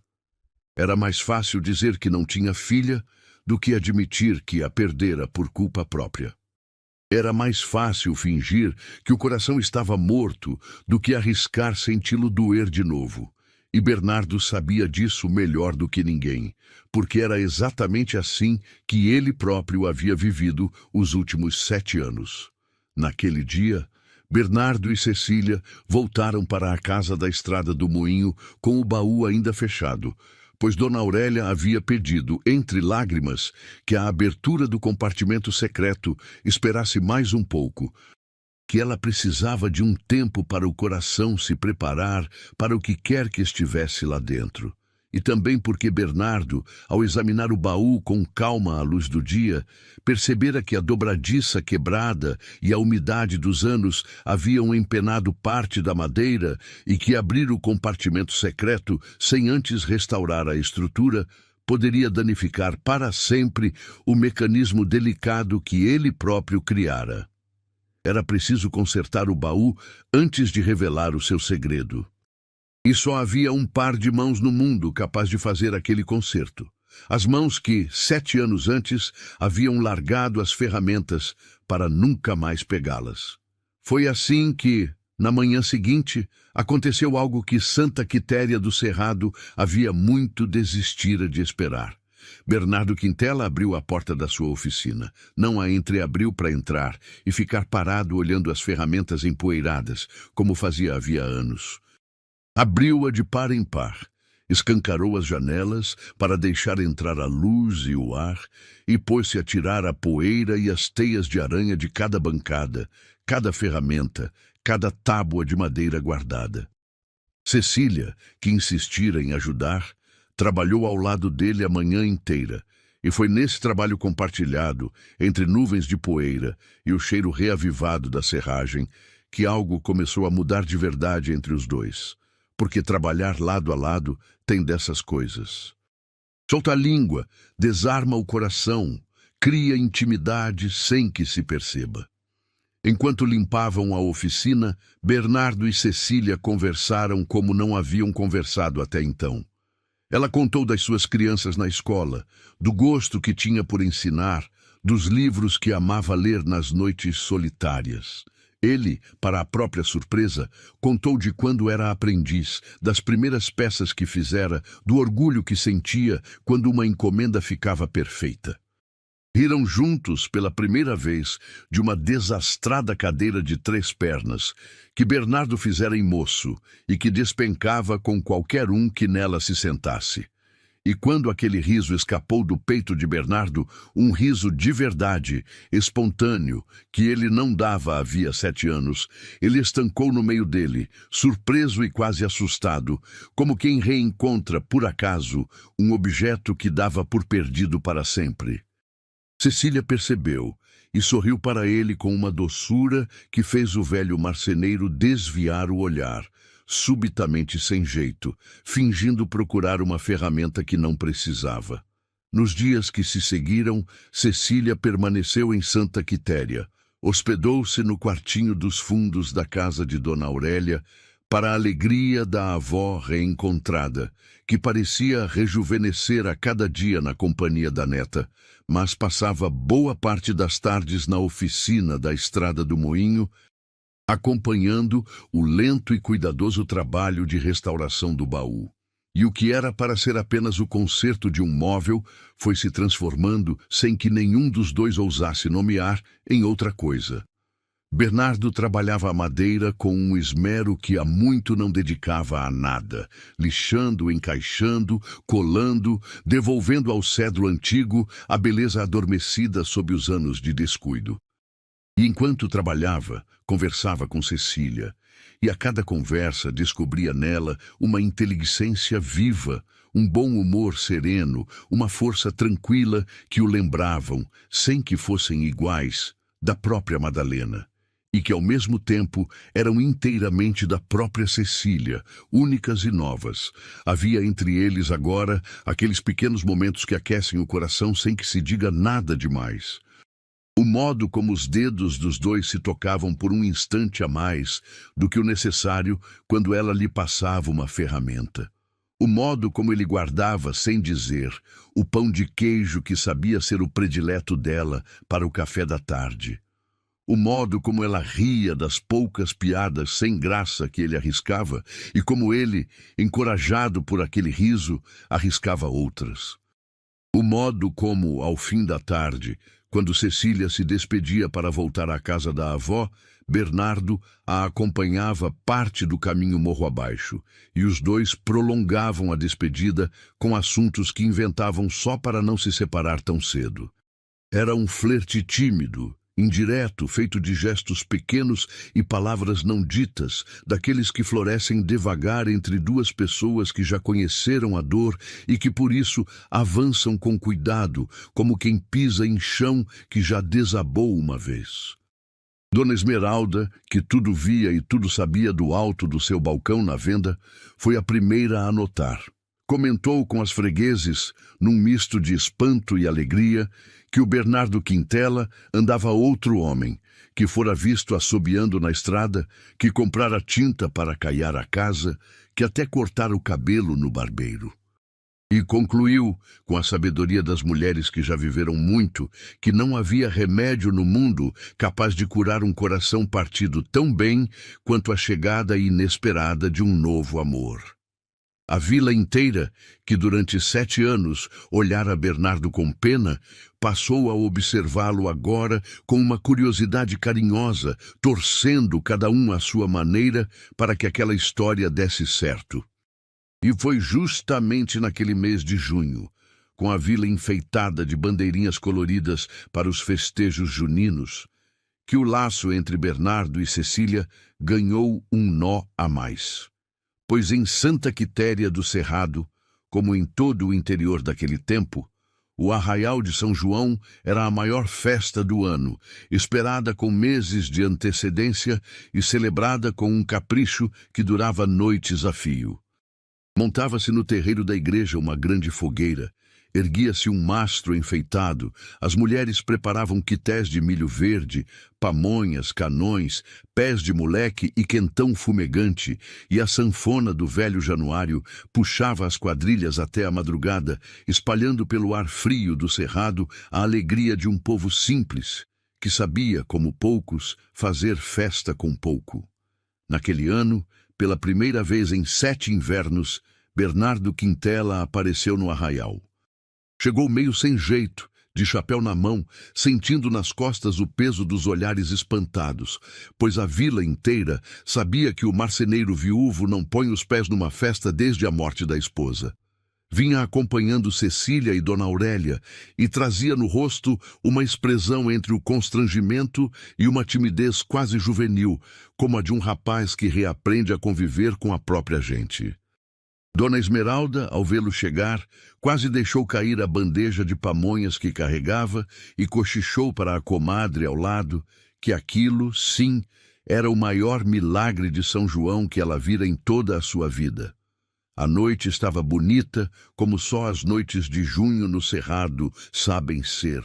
O céu limpo e estrelado, o ar fresco e perfumado de lenha queimada e de milho assando nas brasas. A fogueira estalava no centro do terreiro, lançando fagulhas que subiam e se misturavam às estrelas, e as crianças da vila corriam alegres, soltando estrelinhas e brincando de roda em torno do fogo, sob o olhar atento das mães. Cecília, que viera de uma cidade onde os festejos já não tinham aquele sabor antigo, encantou-se com tudo, e Bernardo, vendo o brilho nos olhos dela, descobriu que a alegria dos outros tinha o poder de reacender a sua própria, como uma brasa que reaviva outra. Foi Dona Esmeralda quem, com a disfarçatez carinhosa das mulheres mais velhas, empurrou os dois para o meio da quadrilha. Bernardo protestou que não dançava havia séculos, que tinha 2 pés esquerdos e que faria papel de bobo. Mas a velha não aceitou desculpa, e logo o marceneiro se viu de mãos dadas com Cecília no meio das fileiras, tropecando nos passos, errando as voltas, fazendo a moça rir alto a cada atrapalhada. E aquele riso de Cecília, solto e cristalino, sob a luz da fogueira, foi se enroscando no peito de Bernardo de um jeito que ele não sabia mais sentir. E antes que a música terminasse, ele também ria. Ria de si mesmo. Ria da própria falta de jeito. Ria como não ria havia uma vida inteira. Quando a sanfona enfim silenciou para o intervalo, os dois se afastaram um pouco do burário, ofegantes e corados, e foram se sentar num banco de madeira mais afastado, com 2 canecas de quentão quente nas mãos para espantar o frio. Ficaram ali, lado a lado, olhando a fogueira ao longe e as silhuetas que dançavam contra a luz alaranjada, e por um tempo Nenhum dos dois disse nada, pois há silêncios que dizem mais do que qualquer conversa. Foi Cecília quem falou primeiro, num tom baixo e sincero, dizendo que fazia muito tempo que não se sentia tão em paz, e que era estranho como uma vila onde ela chegara havia poucas semanas já lhe parecia mais sua do que a cidade onde nascera e crescera. Bernardo a escutou e respondeu, depois de um tempo, que entendia bem aquilo. Disse que há lugares e há pessoas que a gente sente como se já conhecesse de outras vidas, e que talvez fosse esse o significado da palavra lar, não um endereço nem uma casa, mas a sensação de pertencer a algum lugar e a alguém. Cecília voltou os olhos para ele ao ouvir aquilo, e os dois se entreolharam por um instante mais longo do que o costume, ali à luz trêmula das fogueiras, e algo passou entre eles, leve e morno, como o vapor que subia das canecas, algo que nenhum dos dois ousou nomear naquela noite, mas que ambos guardaram no peito como se guarda uma brasa para reacender depois. Nos dias que se seguiram ao arraial, a presença de Cecília na vida de Bernardo foi se tornando tão natural quanto o nascer do sol. Ela aparecia na oficina logo cedo, trazendo broa de fubá ou rosca que aprendera a fazer com a avó. E os dois tomavam o café da manhã juntos na bancada, conversando sobre tudo e sobre nada. Depois, enquanto Bernardo trabalhava, Cecília se sentava num canto a corrigir os cadernos das crianças a quem agora dava aula numa salinha emprestada da paróquia, e o som da escrita dela se misturava ao som do formão dele, compondo uma música doméstica e serena que enchia a velha casa de uma vida que ela não conhecia havia anos. Foi numa dessas manhãs que Bernardo, sem dizer nada, começou a trabalhar num pedaço de cedro que sobrara da restauração do baú. Cecília notou que ele trabalhava aquela peça com um cuidado especial, escondendo-a com a mão sempre que ela se aproximava, e provocou-o, curiosa, perguntando que segredo era aquele. Bernardo apenas resmungou que moça curiosa não chega à velha, e continuou o seu trabalho misterioso por vários dias, lixando, entalhando, polindo, até que numa tarde, com um jeito desajeitado de menino, estendeu a ela uma caixinha de cedro perfumado, pequena e delicada, com a tampa entalhada com uma flor de ipê, e disse, sem encará-la, que era para ela guardar as cartas da mãe, para que nunca mais ficassem soltas por aí correndo o risco de se perder. Cecília recebeu a caixinha com os olhos marejados, passando os dedos sobre o entalhe delicado, e disse com a voz embargada que nunca ninguém lhe dera um presente tão bonito. E reparou, ao examinar a peça com cuidado, que no canto inferior, discreta como sempre, Bernardo gravara a sua marca, o B e o Q, entrelaçados sob a estrelinha de 5 pontas, a mesma assinatura que ela viajara 3 dias debaixo de chuva para encontrar. E entendeu, naquele gesto, que aquele homem fechado estava aos poucos abrindo para ela, pedaço por pedaço, as portas de um coração que ele jurara manter trancado para sempre. A avó reencontrada, Dona Aurélia, observava tudo aquilo com a alegria mansa de quem já viveu o bastante para reconhecer o amor quando o vê nascer. Nas tardes em que Cecília ficava em casa, as duas passavam horas conversando e a velha senhora ia entregando à neta, aos poucos, os pedaços de uma história de família que Cecília jamais conhecera. Contava das traçuras de Doralice menina, do dia em que ela subira no pé de manga mais alto do quintal e não sabia descer, das modas que ela cantava de noite na varanda, do jeito teimoso e doce que ela tinha. E Cecília escutava tudo com sede, juntando finalmente, através das palavras da avó, o retrato de uma mãe que ela conhecera apenas já marcada pela tristeza e pelo silêncio, e descobrindo com ternura que aquela mulher melancólica fora um dia uma menina cheia de vida e de sonhos. Numa dessas conversas, Dona Aurélia tirou de uma gaveta um pequeno embrulho de pano e o entregou à neta. Dentro havia um par de brincos de ouro miudinhos, simples, mas de bom gosto, que, explicou a velha, tinham pertencido à mãe de Doralice, isto é, à própria Dona Aurélia, e antes dela à sua mãe, atravessando já 3 gerações de mulheres da família. Disse que aqueles brincos deveriam ter ido para Doralice no dia do seu casamento, mas que a vida torta o impedira e que agora, finalmente, eles encontravam o seu caminho até Cecília, a quem de direito pertenciam. A moça chorou ao colocar os brincos, e Dona Aurélia, contemplando-a, disse que era como ver Doralice de volta à vida, e que Deus, nos seus caminhos tortos, sabia o que fazia ao trazer aquela menina de volta à terra dos seus. Vicente, o ferreiro, foi outro que se afeiçoou de imediato a Cecília e não perdia a ocasião de provocar o amigo a respeito. Numa noite, sentados na varanda da casa da Estrada do Moinho, com a costumeira garrafa de cachaça, Vicente, depois de alguns goles e de muito rodeio, disse a Bernardo, com a franqueza dos amigos de infância, que estava na hora de ele parar de bancar o bobo.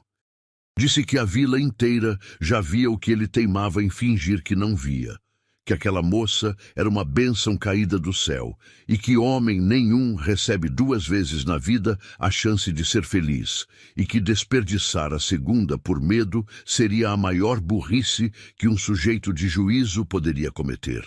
Bernardo ficou calado por um longo tempo, girando o copo nas mãos, olhando a escuridão do cerrado. Depois, confessou ao amigo em voz baixa o medo que o prendia.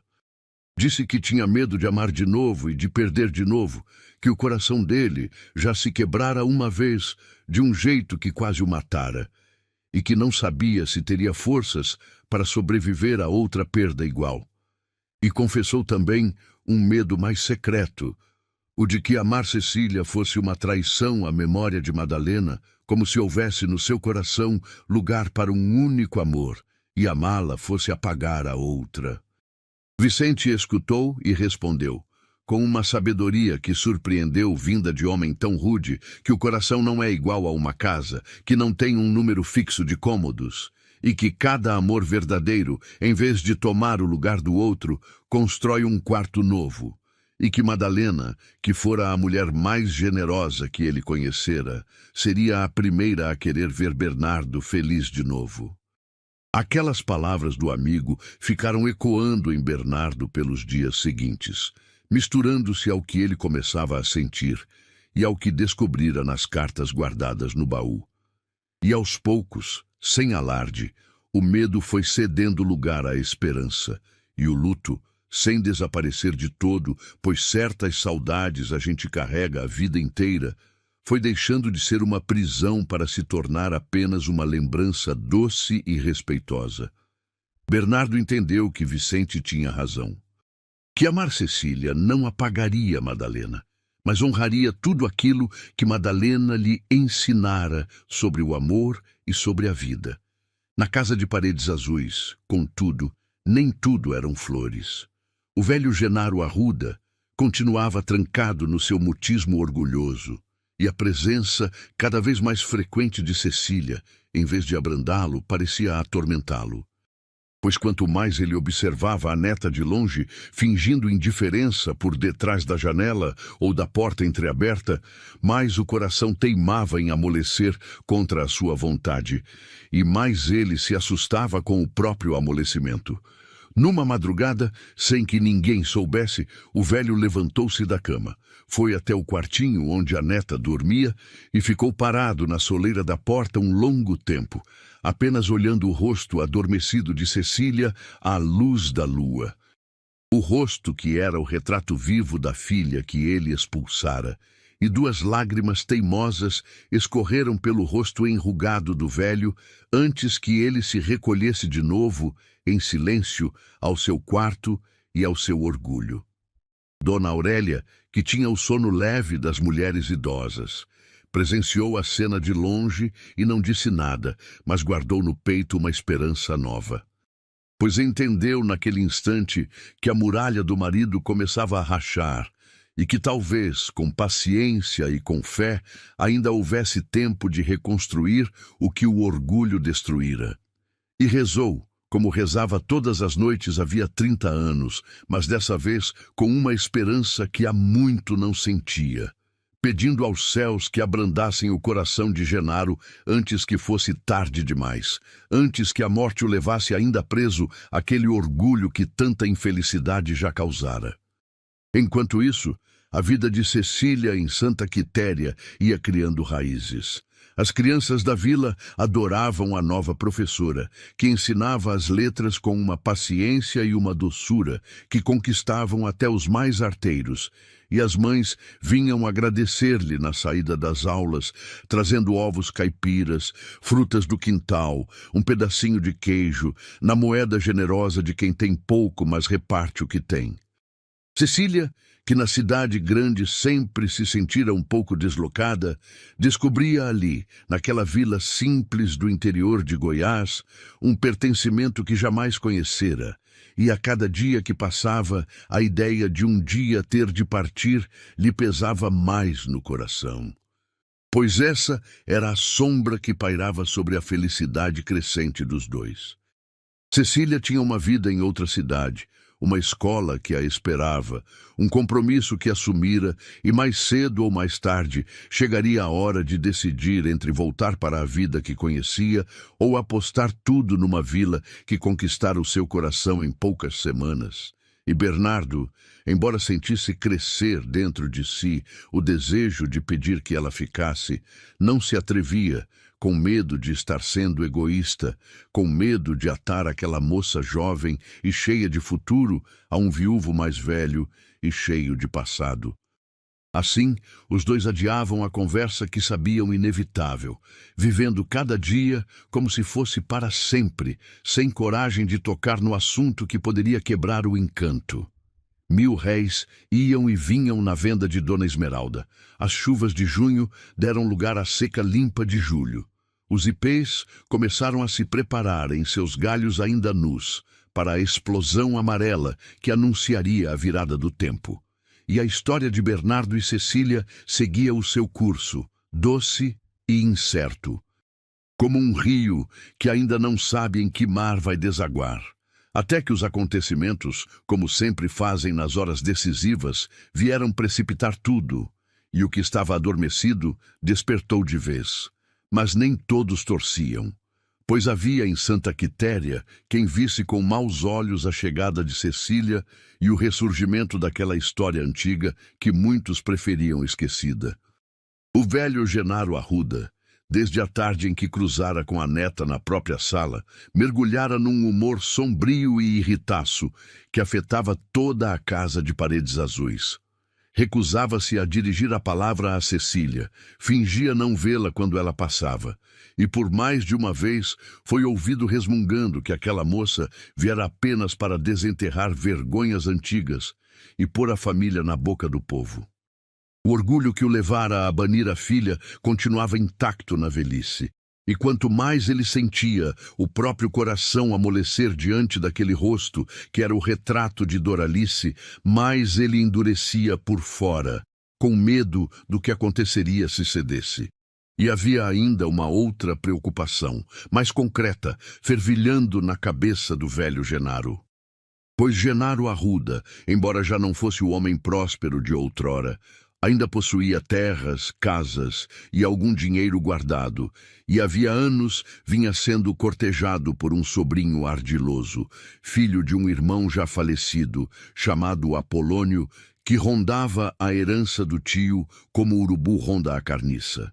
Esse Apolônio, ao saber da chegada de Cecília e da possibilidade de que o velho a reconhecesse como neta e herdeira, viu os seus planos ameaçados e tratou de soprar no ouvido do tio todo tipo de veneno. Dizia que aquela moça era uma aventureira, uma golpista vinda de longe atrás de dinheiro, que a tal história do baú era invencionice para comover o velho e abocanhar a herança, e que Genaro seria a vergonha da região se caísse naquele conto. E o velho, já confuso e amargurado, deixava-se envenenar. O concerto do baú, enquanto isso, chegava ao fim. Depois de quase 2 semanas de trabalho paciente, Bernardo devolveu ao cedro antigo toda a sua beleza. A dobradiça quebrada foi substituída, a madeira empenada foi corrigida, os entalhes de ipê e pequizeiro foram realados com um leve polimento, e a velha ferragem foi limpa da ferrugem até recuperar um brilho fosco e digno. O baú parecia ter rejuvenescido 30 anos, e Bernardo, ao contemplá-lo pronto sobre a bancada, sentiu um orgulho de artesão que há muito não sentia. E também uma estranha melancolia, pois sabia que com o concerto terminado, chegara também a hora de abrir o compartimento secreto e revelar, enfim, o que dormia ali dentro havia quase 30 anos. E temia, sem saber bem porquê, o que aquela revelação poderia trazer. Marcaram a abertura do baú para um domingo à tarde, na sala da casa de paredes azuis, na presença de Dona Aurélia e de Cecília. Bernardo levou o baú restaurado, pousou-o sobre a mesa e, por um instante, hesitou, as mãos pousadas sobre a tampa, como quem se prepara para abrir não um móvel, mas uma porta para o passado. Dona Aurélia segurava a mão da neta e ambas mal respiravam. Então Bernardo fechou os olhos, deixou que a memória das suas próprias mãos o guiasse e começou. Pressionou um ponto disfarçado na base. Deslizou uma régua de madeira que parecia parte do entalhe. Girou uma pequena peça escondida sob a flor de ipê do canto direito. E então, com um estalo suave e seco, vindo das entranhas do cedro, uma gaveta secreta que ninguém jamais conseguira encontrar deslizou para fora, revelando o seu conteúdo guardado havia quase 30 anos. Dentro da gaveta secreta, forrada com um veludo vermelho escuro que o tempo desbotara para um tom de vinho antigo, havia um maço de cartas atado com uma fita de cetim, um pequeno retrato emoldurado em prata e um objeto embrulhado num lenço de linho bordado. Dona Aurélia soltou um gemido baixo ao reconhecer aquelas coisas que ela própria ali guardara tantos anos antes, e Cecília, com as mãos trêmulas, foi a primeira a pegar o retrato. Era a fotografia de 2 moças jovens, abraçadas e sorridentes, vestidas com a moda de quase 30 anos atrás, de pé diante de um pé de ipê florido. Cecília reconheceu de imediato uma delas. Era a sua mãe, Doralice, jovem como ela, nunca a vira, radiante de uma alegria que a Doralice da sua memória, sempre um tanto melancólica, raramente demonstrara. E ao lado dela, de braços dados, estava a outra moça. Bernardo, ao ver aquele retrato, levou a mão ao peito como se tivesse levado um golpe, pois a outra moça era Madalena. A sua Madalena, jovem e viva, sorrindo para sempre naquele pedaço de papel guardado no escuro por 3 décadas. Ninguém disse nada por um longo momento. O retrato passou de mão em mão, e cada um o contemplou com a sua própria saudade. Dona Aurélia via as 2 meninas que crescera vendo brincar no quintal. Cecília via a mãe num tempo de felicidade que lhe fora roubado conhecer. E Bernardo via a esposa amada num instante anterior àquele em que a conhecera. Uma Madalena que existira antes dele, com uma vida e amizades e segredos próprios. E isso, longe de magoá-lo, encheu-lhe o coração de uma ternura imensa, como se reencontrasse uma parte dela que ele nem sabia ter perdido. Mas foi quando Cecília desfez o nó da fita de cetim e começou a abrir as cartas que o verdadeiro tesouro do baú se revelou. Havia cartas de Dona Aurélia, escritas ao longo de anos de saudade, palavras de uma mãe que jamais deixara de amar a filha banida, pedidos de perdão pela covardia de não ter enfrentado o marido com mais força, bênçãos enviadas através das léguas. E havia, entre elas, várias cartas escritas numa letra miúda e arredondada que Bernardo reconheceu no mesmo instante, com o coração disparado. Eram cartas de Madalena, cartas que a sua esposa escrevera à amiga do peito e que ele jamais soubera existir. Cecília, percebendo o que aquelas cartas significavam para Bernardo, estendeu-lhe uma delas e disse, com a voz suave, que talvez fosse ele quem devesse lê-la em voz alta. Bernardo pegou a carta com mãos que tremiam. Desdobrou o papel amarelado com todo o cuidado, como quem manuseia algo sagrado, e começou a ler. E ali, naquela sala iluminada pelo sol de domingo, depois de 7 anos de silêncio e de luto, Bernardo Quintela ouviu de novo a voz da esposa, ressoando dentro das próprias palavras que ela escrevera com a sua mão tantos anos antes. Madalena contava à amiga distante as novidades da vila, falava da saudade que sentia dela e falava, sobretudo, de um jovem marceneiro chamado Bernardo, por quem confessava à amiga estar perdidamente apaixonada. Descrevia o jeito sério dele, as mãos habilidosas, o modo como ele corava quando ela aparecia na oficina e dizia com a inocência e a esperança da juventude que sonhava em se casar com aquele homem e construir ao lado dele uma vida cheia de amor. A voz de Bernardo embargou. Ele teve de parar de ler e, por um instante, apenas segurou a carta contra o peito, de olhos fechados, deixando que as lágrimas corressem livres. Pois era como se Madalena lhe falasse de novo, através do tempo e da morte, lembrando-lhe não a dor da perda, mas a alegria do amor que haviam vivido. 7 anos ele passara prisioneiro da última imagem da esposa, a mão esfriando entre as suas, e agora, de repente, devolviam-lhe a Madalena viva, jovem, apaixonada, cheia de sonhos.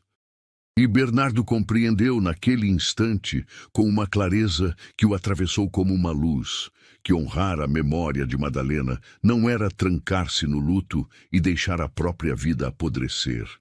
Honrar Madalena era viver, era amar, era voltar a ser o homem de mãos generosas e coração aberto que ela havia amado, e não o fantasma amargo em que ele se transformara.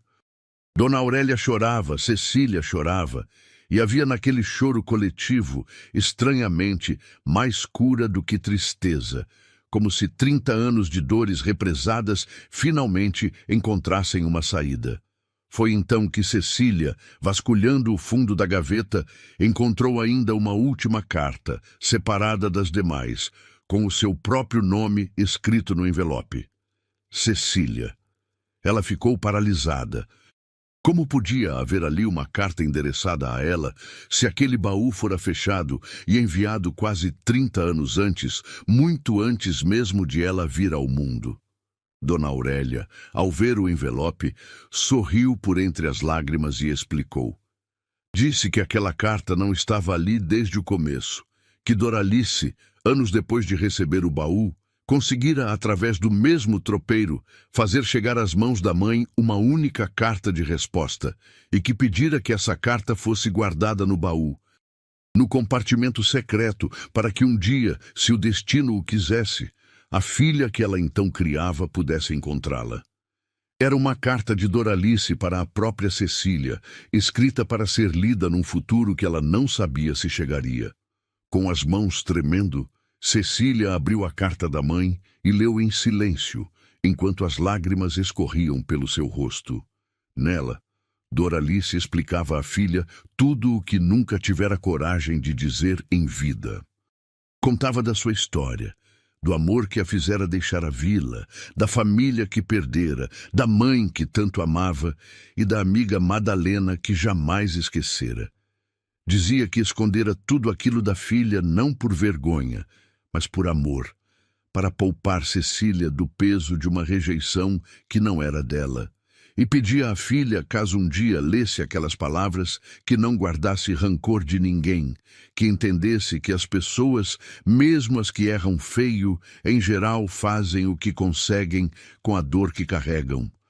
E terminava dizendo que se Cecília estivesse lendo aquilo, era porque de algum modo voltara à terra de onde a mãe viera, e que isso a enchia de uma paz imensa, pois significava que o círculo se fechara, e que o amor, no fim das contas, sempre encontra um caminho de volta para casa, Quando Cecília terminou de ler, ergueu os olhos marejados e encontrou os de Bernardo, e entre os dois passou naquele instante alguma coisa que não precisou de palavras. Era a compreensão de que ambos haviam sido trazidos àquele ponto por forças maiores do que eles, pela mão de duas mulheres que se amaram como irmãs e que, mesmo separadas pela vida e pela morte, haviam tecido nos bastidores do tempo o fio que agora os unia. Madalena e Doralice, a esposa que Bernardo perdera e a mãe que Cecília enterrara. As duas amigas do retrato, sorrindo sob o ipê florido, haviam, sem saber, preparado aquele encontro 30 anos antes. Mas a história ainda não estava encerrada, pois faltava o nó mais duro de desatar. Faltava o velho Genaro Arruda, trancado no seu orgulho como Bernardo estivera trancado no seu luto, recusando-se a abrir a porta para a neta que o destino lhe trouxera de volta. E faltava desfazer a teia de mentiras que o sobrinho ambicioso Apolônio tecia em torno do velho para afastar Cecília e garantir para si a herança.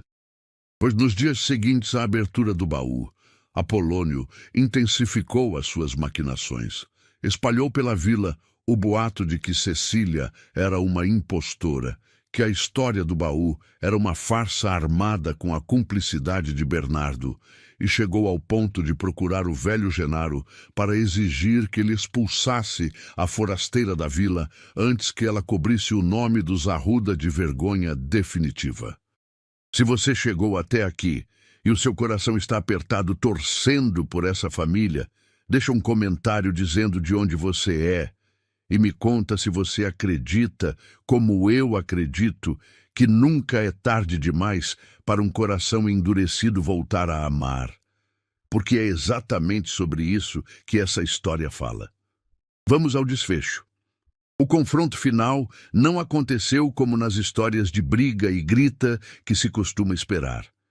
Aconteceu de um modo silencioso e muito mais profundo.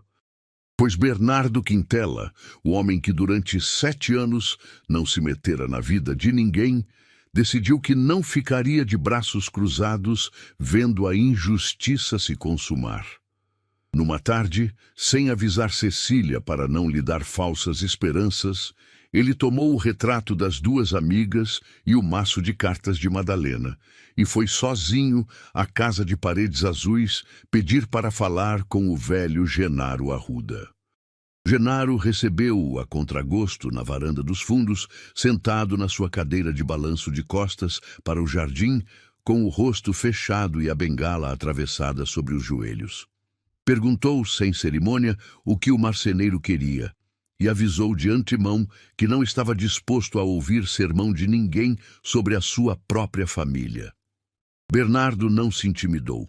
Puxou um banco, sentou-se diante do velho e disse que não viera fazer sermão nenhum. Viera, isso sim, falar de homem para homem, de um coração trancado para outro. Disse que sabia muito bem o que era trancar-se na própria dor e jogar a chave fora, porque tinha feito exatamente isso por 7 longos anos, desde que enterrara a esposa. Disse que durante todo esse tempo se convencera de que sentir de novo seria trair a memória de Madalena, e que só agora, graças a uma moça que batera à sua porta numa tarde de chuva, descobrira o tamanho do engano em que vivera. O velho Genaro escutava em silêncio, o rosto impassível, mas Bernardo percebia, pela maneira como as mãos do velho se crispavam na bengala, que cada palavra encontrava algum eco lá dentro. Foi então que Bernardo estendeu sobre a mesinha o retrato das duas amigas e o maço de cartas. Disse a Genaro que olhasse, apenas olhasse. O velho relutou, desviou os olhos a princípio, mas a curiosidade, ou talvez algo mais fundo, falou mais alto, e ele acabou pegando o retrato com a mão trêmula. E ao ver o rosto da filha jovem, radiante de felicidade ao lado da amiga, sob o ipê florido, alguma coisa finalmente se quebrou dentro de Genaro Arruda. O velho que não chorava havia décadas, o homem de ferro que declarara a própria filha morta, baixou o rosto sobre aquele retrato e começou a soluçar. um pranto rouco e dolorido que parecia arrancado das profundezas de 30 anos de orgulho e arrependimento. Bernardo não disse mais nada. Deixou que o velho chorasse, pois sabia, por experiência própria, que há dores que só a gente mesmo consegue desatar, e que a única coisa que se pode fazer pelo outro é estar presente enquanto ele desata. Quando Genaro finalmente ergueu o rosto, molhado de lágrimas, parecia subitamente menor, mais velho, mas também, de algum modo, mais leve. Confessou então, com a voz quebrada, o peso que carregara a vida inteira.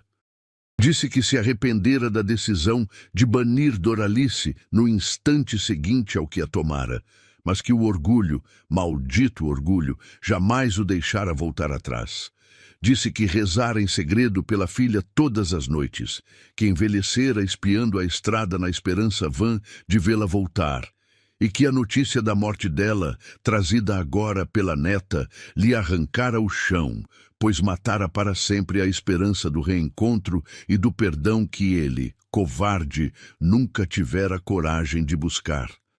Bernardo disse ao velho que o perdão de Doralice ele talvez não pudesse mais obter neste mundo, mas que havia ali, a poucos passos, dentro daquela mesma casa, um pedaço vivo da filha que ele perdera.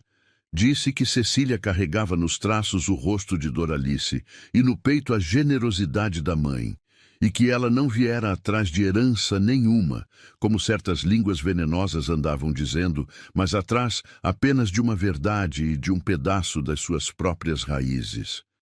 E que o velho Genaro tinha agora, no fim da vida, uma chance que poucos recebem, a chance de consertar, através da neta, ao menos uma parte do que quebrara com a filha. Bastava que abrisse a porta, bastava que abrisse o coração, por mais enferrujada que estivesse a fechadura. Foi nesse momento que a questão do sobrinho Apolônio veio à tona.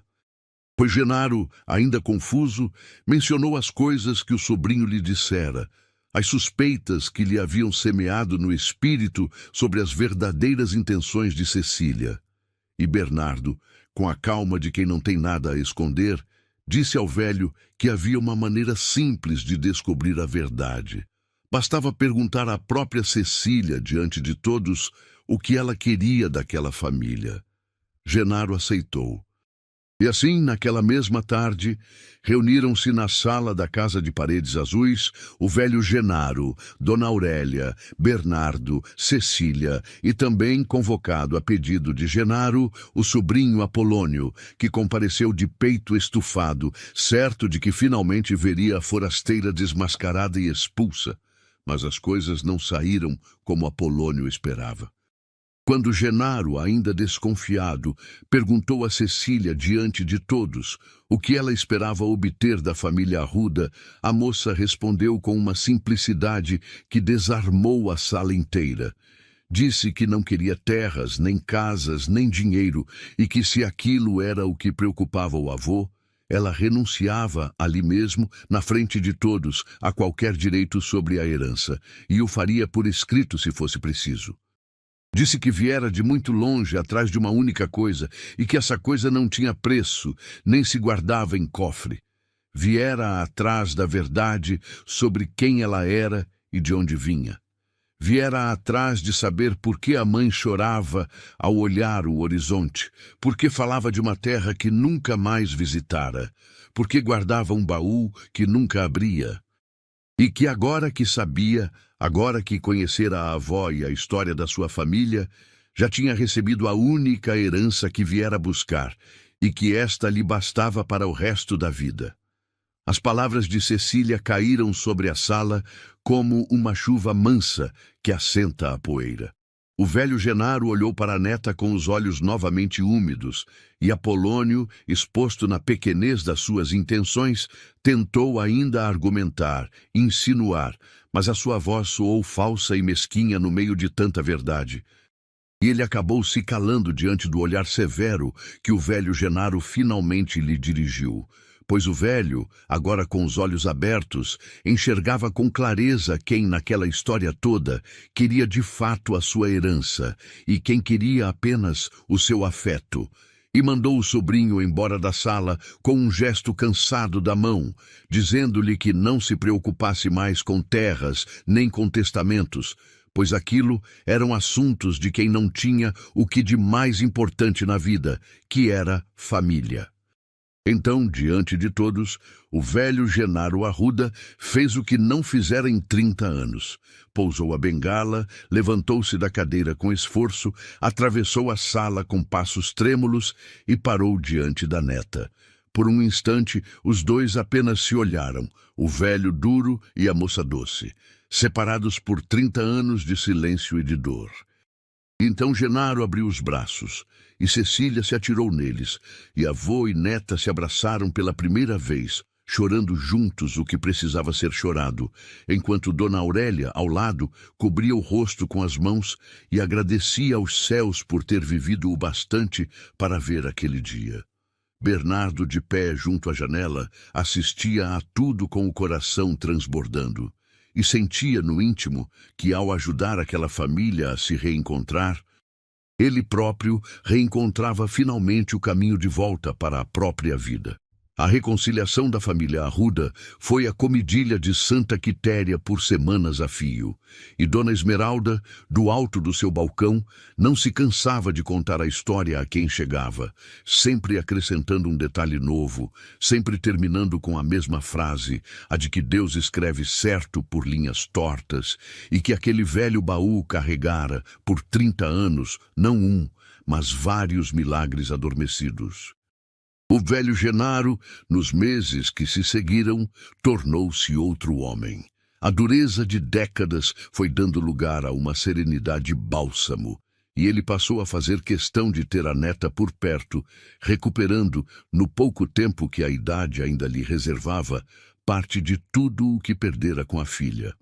Reaproximou-se de Dona Aurélia, com quem dividia agora, em vez de silêncios pesados, longas conversas na varanda ao entardecer. E quem o visse, sereno e suave na sua cadeira de balanço, dificilmente reconheceria o homem de ferro que um dia banira a própria filha. Quanto a Bernardo e Cecília, o amor que germinara timidamente entre a poeira da oficina foi crescendo, devagar e firme, como cresce uma boa madeira, sem pressa e com raízes fundas. Não houve um momento exato em que se declararam. Não houve cena arrebatada, nem juras exageradas. Houve, isso sim, uma tarde em que, sentados lado a lado na varanda da casa da estrada do moinho, vendo o sol se pôr vermelho sobre o cerrado, as mãos dos dois se encontraram sobre o banco de madeira, e dessa vez nenhum dos dois afastou a sua. Ficaram assim, de mãos dadas, em silêncio, e naquele gesto simples estava dito tudo o que precisava ser dito. Bernardo, que jurara nunca mais amar, amava de novo. E Cecília, que viera de tão longe atrás de um passado, encontrara sem procurar um futuro.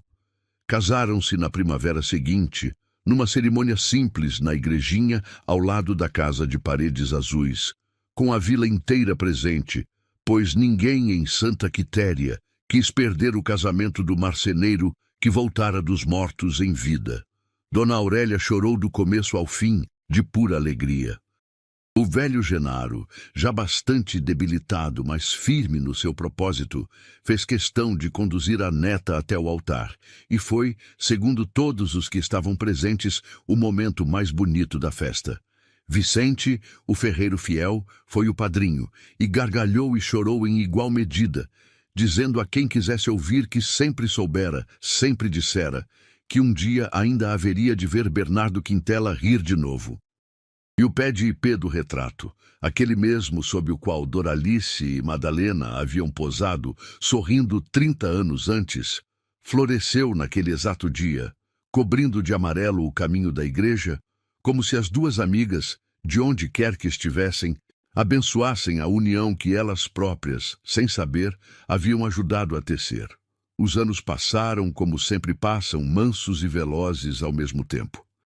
A casa da estrada do moinho, que durante 7 anos fora um túmulo de silêncio e poeira, voltou a ser a mais alegre da redondeza, exatamente como nos tempos antigos.